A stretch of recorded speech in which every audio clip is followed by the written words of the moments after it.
ബി.ജെ.പിയിൽ ചേർന്ന ഷോൺ ജോർജ്, പി.സി. ജോർജിൻ്റെ മകൻ, അച്ഛനും മകനും കൂട്ടാളികളും കൂടി കേരള ജനപക്ഷ സെക്കുലർ പാർട്ടി കൂടിയായ ബി.ജെ.പിയിൽ ഡൽഹിയിൽ ലയിപ്പിച്ച ചിത്രങ്ങളൊക്കെ നമ്മൾ കണ്ടതാണ്, വീഡിയോ. അതിനുശേഷം ഇനി അടുത്ത നീക്കം വേണമല്ലോ, കാരണം ഇന്ന് ലയിച്ചാൽ മാത്രം പോരല്ലോ, അതിൽ നിന്ന് എന്തെങ്കിലുമൊക്കെ പിന്നെ കടയണമല്ലോ, സാധനങ്ങൾ എന്തെങ്കിലുമൊക്കെ നടക്കണമല്ലോ. ഇപ്പോൾ അനിൽ കെ ആന്റണിക്ക് കിട്ടിയതുപോലെ എന്തെങ്കിലുമൊക്കെ നേട്ടങ്ങൾ കിട്ടണമല്ലോ. അപ്പം അതുകൊണ്ട് ഷോൺ ജോർജ് ഒരു വെടി പൊട്ടിച്ച് നോക്കിയതാണ്. ആ വെടി ഉണ്ടയില്ല വെടിയായി പോയി എന്നാണ് ഞങ്ങളുടെ വിലയിരുത്തൽ. കാരണം അതിന് ആരോപണ വിധേയനായ ഉദ്യോഗസ്ഥൻ മുഖ്യമന്ത്രിയുടെ ഓഫീസിലെ പേഴ്സണൽ സ്റ്റാഫിൽ ഉണ്ടായിരുന്ന, ഇപ്പം ഇല്ല, ഇപ്പോഴും ഉണ്ടെന്നാണ് പി.സി. ജോർജിൻ്റെ മകൻ്റെ ഷോണിൻ്റെ വാർത്താ സമ്മേളനത്തിൽ പറയുന്നത്. അപ്പം അദ്ദേഹത്തെ എതിരെ ഗുരുതരമായ ആരോപണങ്ങൾ ഉന്നയിച്ചുകൊണ്ടുള്ള ഒരു വാർത്താ സമ്മേളനമാകുമ്പോൾ അദ്ദേഹത്തിൻ്റെ മറുപടി നമ്മൾ ശ്രദ്ധിക്കണമല്ലോ. പക്ഷെ അദ്ദേഹത്തിൻ്റെ മറുപടി എത്ര മാധ്യമങ്ങൾ ചർച്ച ചെയ്തു, ജനങ്ങളിൽ എത്ര പേർ അതിനെപ്പറ്റി ചർച്ച ചെയ്യുന്നുണ്ട്. അതുകൊണ്ട് അദ്ദേഹം ഒരു വാർത്താക്കുറിപ്പ് ഇട്ടു. അപ്പം എന്താണ് ആദ്യത്തെ ആരോപണം? റിട്ടയർ ചെയ്തിട്ട് CMൻ്റെ പിണറായി വിജയൻ്റെ പേഴ്സണൽ സ്റ്റാഫിൽ കയറിപ്പറ്റി. പാരിതോഷികം, സഹായിച്ചതിൻ്റെ പാരിതോഷികം. എന്താ സഹായിച്ചത്? അത് ലാവ്ലിൻ കേസിലും കമല ഇൻ്റർനാഷണൽ ഇഷ്യൂവിലും മറ്റു കാര്യങ്ങളിലുമൊക്കെ മുഖ്യമന്ത്രി പിണറായി വിജയനെ സഹായിച്ച ആർമോഹൻ എന്ന ഉദ്യോഗസ്ഥൻ അതിന് കിട്ടിയ പ്രതിഫലമായിട്ടാണ് പേഴ്സണൽ സ്റ്റാഫിൽ ജോലി നേടിയത് എന്നാണ് പി.സി. ജോർജിൻ്റെ മകൻ ഷോൺ ജോർജ് ആരോപിച്ചത്. അതിന് അദ്ദേഹം പറഞ്ഞ മറുപടി വെച്ചിട്ടാണ് ഞങ്ങൾ ഇത് വിലയിരുത്തുന്നത്. കാരണം ഞങ്ങളുടെ അഭിപ്രായങ്ങളല്ല ഇത്. ഈ ഷോൺ ജോർജ് പറഞ്ഞ പോലെ ഞാൻ റിട്ടയർ ചെയ്തതല്ല, ഞാൻ അതിനു മുമ്പേ സർവീസ് ബാക്കിയുള്ളപ്പോൾ VRS എടുത്തിട്ട് ഞാൻ വിരമിക്കുകയാണ് ചെയ്തത്. സ്വയം വിരമിക്കൽ, അങ്ങനെ ഒരു വകുപ്പുണ്ടെന്ന് ഷോണിന് അറിയാമല്ലോ. അങ്ങനെ കാലാവധി തീരാതെ തന്നെ സ്വയം വിരമിച്ച് VRS എടുത്താലും പെൻഷൻ കിട്ടും. അപ്പോൾ എനിക്ക് പെൻഷൻ കിട്ടുന്നുണ്ട്. ആർമോഹൻ്റെ വാക്കുകളാണ്. ഈ പെട്ടെന്ന് പറയുമ്പോൾ പെട്ടെന്ന് PC എന്ന് വരും. ഷോൺ എന്നിനി പറഞ്ഞ് പഠിക്കണം, കാരണം PCക്ക് പഠിക്കുകയാണല്ലോ മകൻ ഷോൺ. അപ്പോൾ ഇനി ഷോൺ എന്ന് പറഞ്ഞ് ശീലിക്കുക. ഇതറിയാതെ PC നിങ്ങൾ വരും നമ്മുടെ നാവിൽ. അത് പോട്ടെ, ക്ഷമിക്കുക. അപ്പോൾ ശരി, ഷോൺ പറഞ്ഞത് ഒന്നാമത്തെ കാര്യം തന്നെ ആർമോഹൻ ഖണ്ഡിച്ചു. കള്ളമാണ്, സത്യവിരുദ്ധമാണ്.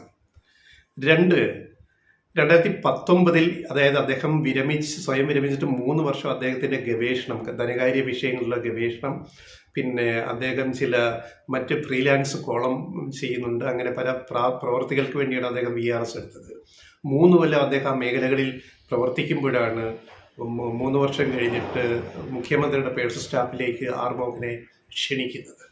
ആർമോഹൻ അങ്ങോട്ട് പോയി ജോലി ചോദിച്ചൊന്നുമല്ല.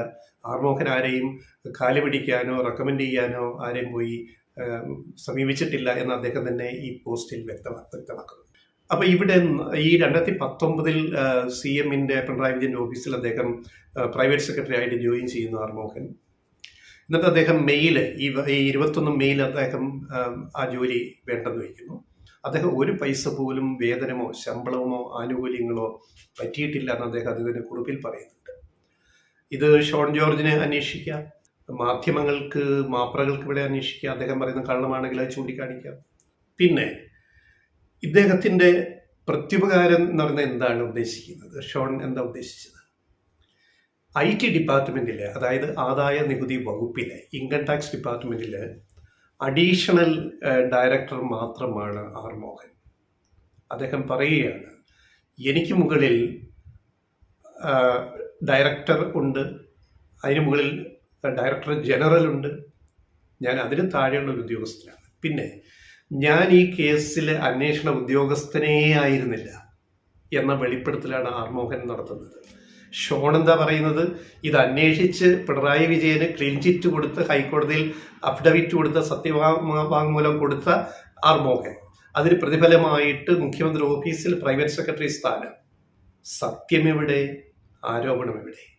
പിന്നെ എന്തുകൊണ്ട് അദ്ദേഹം ഹൈക്കോടതിയിൽ സത്യവാങ്മൂലം കൊടുത്തു ആദായ നികുതി വകുപ്പിന് വേണ്ടി? അത് അദ്ദേഹം പറയുന്ന മറുപടിയാണ് ശ്രദ്ധിക്കേണ്ടത്. ഞാൻ ഒരിക്കലും ഈ കേസ് അന്വേഷിച്ചിട്ടില്ല, ലാവലിനോ കമല ഇൻ്റർനാഷണലോ അന്വേഷിച്ചിട്ടില്ല. ഇത് ഹൈക്കോടതിയിൽ ക്രൈം നന്ദകുമാർ, ക്രൈം വാരികയുടെ പത്രാധിപരായി ഇപ്പൊ ക്രൈം നന്ദകുമാർ എന്നാണ് വിളിക്കുന്നത്. കാരണം നന്ദകുമാർ ഒരു ഫ്രോഡാണെന്ന് സാമാന്യ ജനങ്ങൾക്കൊക്കെ അറിയാം. ക്രൈം നന്ദകുമാർ പിണറായി വിജയനെതിരെ കുറെ ആരോപണം ഉന്നയിക്കുക. ആരോപണം ആർക്കും ഉന്നയിക്കാമല്ലോ. അപ്പൊ തെളിവുകൾ ഹാജരാക്കാൻ ഹൈക്കോടതി നിർദ്ദേശിച്ചു. അപ്പൊ ഹൈക്കോടതി ഇപ്പൊ ആദായ നികുതി വകുപ്പിലും പരാതി കൊടുത്ത വഴിക്ക് ക്രൈം നന്ദകുമാർ ഒക്കെ ഉൾപ്പെട്ട് പരാതി കൊടുത്ത വഴിക്ക് ഹൈക്കോടതിയിലേക്ക് ഹർജി കൊടുത്തു. അപ്പം ഹൈക്കോടതി സ്വാഭാവികമായിട്ടും ആദായ നികുതി വകുപ്പിനോട് ആർമോഹൻ പണിയെടുക്കുന്ന സ്ഥാപനം അതാണല്ലോ, കേന്ദ്ര ആദായ നികുതി വകുപ്പാണല്ലോ, ഇൻകം ടാക്സ് ഡിപ്പാർട്ട്മെന്റ്, അത് അന്വേഷിക്കാൻ ആവശ്യപ്പെട്ടു ഹൈക്കോടതി. അങ്ങനെ അത് അന്വേഷിച്ച ഉദ്യോഗസ്ഥരൊക്കെ വേറെ ആൾക്കാരാണ്. എന്നിട്ട് ഈ അന്വേഷണ റിപ്പോർട്ട് ഹൈക്കോടതിയിൽ സമർപ്പിക്കാൻ ആർമോഹനോട് നിർദ്ദേശിക്കുന്നത് ആർമോഹന്റെ മുകളിലിരിക്കുന്ന ഈ ഉദ്യോഗസ്ഥരാണ്. ഇന്ത്യയിലെ കറക്റ്റ് വേഡിങ് ആണ്, ഇന്ത്യയിലെ നികുതി ഉദ്യോഗസ്ഥർക്ക് വിദേശ രാജ്യങ്ങളിലെ കാര്യങ്ങൾ നേരിട്ട് അന്വേഷിക്കാൻ അധികാരമില്ല. പിന്നെ ആരന്വേഷിക്കണം? ഇക്കാര്യം കേന്ദ്ര പ്രത്യക്ഷ നികുതി ബോർഡിന്റെ ഫോറിൻ ടാക്സ് ഡിവിഷൻ വഴിയേ അന്വേഷിക്കാൻ പറ്റുള്ളൂ. കാര്യം വ്യക്തമായല്ലോ. എന്ന് പറഞ്ഞാൽ ആർമോഹനല്ല ഈ കേസ് അന്വേഷിക്കുന്നത്. അവരെന്താ ചെയ്യുക? അവർ വിവരങ്ങൾ ശേഖരിക്കുക. ചട്ടപ്രകാരം ഈ മാർഗമാണ് ഈ കേസ് സ്വീകരിച്ചത്. അവര് വിദേശത്തേക്ക് ഈ കാര്യങ്ങൾ കൈമാറും. അവിടെ എന്ത് നടക്കുന്നു, എന്താ സത്യം, അത് അറിയിക്കുക. അങ്ങനെ അവരെ ഇങ്ങോട്ട് വിവരങ്ങൾ തരുന്നു. ആ തരുന്ന വിവരങ്ങൾ ഇവർ ക്രോഡീകരിച്ചിട്ട് അത് ഇപ്പൊ ഹൈക്കോടതിയിൽ കേസ് വന്നതുകൊണ്ട് ഒരു ഉദ്യോഗസ്ഥനെ അവിടെ ചുമതലപ്പെടുത്തി അദ്ദേഹം കൊണ്ട് അവിടെ അഫിഡവിറ്റ് നൽകുന്നു. ഇതാണ് ഇക്കാര്യത്തിൽ സംഭവിച്ചത്. ഈ ഫോറിൻ ടാക്സ് ഡിവിഷൻ സിംഗപ്പൂരിൽ വിവരങ്ങൾ അന്വേഷിച്ചു. അതായത് ഈ വിദേശ സംവിധാനം വഴി അന്വേഷിച്ചപ്പോൾ കമല ഇന്റർനാഷണൽ എന്നൊരു കമ്പനിയെ അവിടെ നിലവിലില്ല. അപ്പൊ അത് അഫിഡവിറ്റ് ആയിട്ടും മുതിർന്ന ഉദ്യോഗസ്ഥരുടെ നിർദ്ദേശപ്രകാരം ആർമോഹൻ ആ റിപ്പോർട്ട് അഫിഡവിറ്റ് ഹൈക്കോടതി നൽകി. അയാൾ എന്ത് അപരാധമാണ് ചെയ്തത്? ഇനി കമല ഇന്റർനാഷണൽ എന്നറിയാമല്ലോ, പിണറായി വിജയന് സ്വകാര്യ രഹസ്യ കമ്പനി ഭാര്യയുടെ പേരിൽ, കമലയുടെ പേരിൽ അവിടെ തുടങ്ങിയിരിക്കുന്നു എന്നൊക്കെ ആയിരുന്നല്ലോ ആരോപണങ്ങൾ. അതിനെപ്പറ്റി അന്വേഷിച്ചു കൊടുത്ത റിപ്പോർട്ടാണിത്. അന്വേഷണ ഉദ്യോഗസ്ഥൻ പോലും അല്ല അദ്ദേഹം. Not the point. 2, ഈ SNC ലാവ്ലിൻ കേസ്, അതിലെന്താണ് ആർമോഹൻ ഈ ഷോൺ ആരോപിച്ചതുപോലെ പിണറായി വിജയന് ക്ലീൻ ചിറ്റ് കൊടുത്തത് ശുദ്ധ അസംബന്ധം വിളിച്ചു പറയുകയായിരുന്നു പ്രസ് മീറ്റിൽ. അതിന് ആർമോഹന്റെ മറുപടി എന്താണെന്നറിയാമോ? മറ്റൊരു ഏജൻസി അന്വേഷണം നടത്തുന്നതിനാൽ ആദായ നികുതി വകുപ്പിന് അതിൽ കാര്യമില്ല എന്ന് ഹൈക്കോടതിയിൽ അഫിഡവിറ്റ് കൊടുത്തു. കാരണം CBI കേസ് അന്വേഷിക്കുകയാണ് ലാവ്ലിൻ. പിന്നെ ആദായ നികുതി വകുപ്പിനകത്ത് അതിനകത്ത് എന്ത് റോള്? ഈ ഹർജിയിൽ ഉന്നയിച്ച ആരോപണങ്ങൾക്കുള്ള മറുപടിയാണ് ഹൈക്കോടതി ആവശ്യപ്പെട്ട പ്രകാരം അഫിഡവിറ്റ് ആയിട്ട് കൊടുത്തിരിക്കുന്നത്, സത്യവാങ്മൂലം. അങ്ങനെ ഹൈക്കോടതി അറിയിച്ചു. അന്ന് പിണറായി വിജയൻ CPMന്റെ സംസ്ഥാന സെക്രട്ടറിയാണ്. നമ്മളിവിടെ ആ കാര്യങ്ങൾ നോട്ട് ചെയ്യണം, ഈ ഒരു കാലം, ആ ചരിത്രം. അപ്പോൾ അദ്ദേഹം കണ്ണൂരിൽ പിണറായി വിജയൻ വലിയ രമ്യ ഹർമ്മം നിർമ്മിച്ചു എന്നും പറഞ്ഞിട്ട് സോഷ്യൽ മീഡിയയിൽ ഒരു വലിയ കൊട്ടാരത്തിന്റെ പോലുള്ള ഒരു വീടിന്റെ ഫോട്ടോ വന്നൊക്കെ നമുക്ക് ഓർമ്മയുണ്ടല്ലോ. ഈ വിഷയം ഇൻകം ടാക്സ് ആദായ നികുതി വകുപ്പിന്റെ പരിധിയിൽ വരുമെന്നതുകൊണ്ട് തന്നെ ആദായ നികുതി വകുപ്പ് ഉദ്യോഗസ്ഥർ അക്കാര്യം കണ്ണൂരിൽ പോയി അന്വേഷിച്ചു. ആ അന്വേഷണ സംഘത്തിൽ ആർമോഹനില്ല. മനസ്സിലാക്കണം, ആർമോഹന്റെ ജൂനിയറായ വേറൊരു ഉദ്യോഗസ്ഥ സംഘമാണ് പോയി അത് അന്വേഷിച്ച് കണ്ടെത്തിയ കാര്യങ്ങൾ ഒഫീഷ്യൽ ഫൈൻഡിങ്സ് ആണ് ആദായ നികുതി വകുപ്പിന്റെ. അത് മോഹൻ സൂചിപ്പിക്കുന്നത് അവർ കണ്ടത് നിലവിലുള്ള വീട് പുതുക്കി പണിഞ്ഞു എന്നാണ്. പഴയ വീട് പുതുക്കി പണിഞ്ഞിട്ടുണ്ട്, അതാണ് കണ്ടെത്താൻ കഴിഞ്ഞത്. ഇത് പ്രകാരം ആദായ നികുതി വകുപ്പിലെ 133(6) വകുപ്പ് പ്രകാരം ഇതിനെപ്പറ്റിയും മോഹൻ ഹൈക്കോടതിയിൽ അഫിഡവിറ്റ് നൽകുന്നു. ചുമതലപ്പെടുത്തിയ ഉദ്യോഗസ്ഥൻ എന്ന നിലയ്ക്ക്, ഹൈക്കോടതി പോകേണ്ട ആളെന്ന നിലയ്ക്ക്. അല്ലാതെ ഈ കണ്ണൂരിൽ പിണറായി വിജയന്റെ വീട് മാളികയാണോ കൊട്ടാരമാണോ എന്നൊക്കെ അന്വേഷിക്കാനുള്ള സംഘത്തിലും ആർമോഹൻ ഉണ്ടായിരുന്നില്ല. അപ്പൊ ഒരു നിരപരാധിയെ കുറിച്ച് എന്തൊക്കെയാണ് ഷോൺ ജോർജ് വിളിച്ചു പറഞ്ഞത്? അദ്ദേഹം PC ജോർജിന് പഠിക്കുകയാണോ?